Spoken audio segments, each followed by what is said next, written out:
ایک رات گیدڑ بہت شور کر رہے تھے۔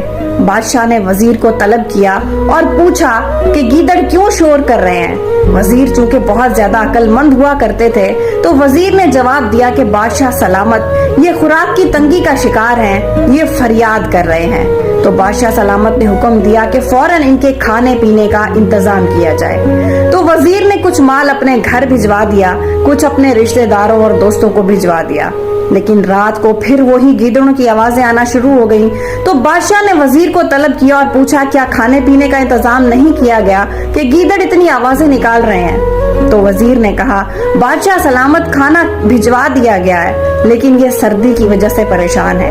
تو بادشاہ نے حکم دیا کہ ان کے بستر کا انتظام کیا جائے۔ تو وزیر نے حسب معمول کچھ بستر اپنے گھر بھجوا دیے، کچھ اپنے دوستوں کے گھر بھجوا دیے، رشتہ داروں کے گھر بھجوا دیے اور اپنے چہتے لوگوں کے گھر بھجوا دیے۔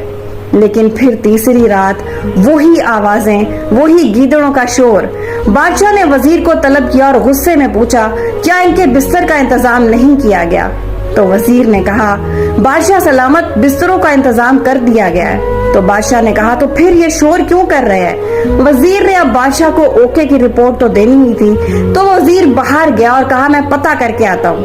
جب واپس آیا تو چہرے پر مسکراہٹ سجائے بادشاہ سے کہا بادشاہ سلامت، گیدڑ شور نہیں کر رہے بلکہ یہ آپ کا شکریہ ادا کر رہے ہیں اور یہ ہمیشہ اسی طرح آپ کا شکریہ ادا کرتے رہیں گے۔ یہ سن کر بادشاہ بہت خوش ہوا اور وزیر کو انعام سے نوازا۔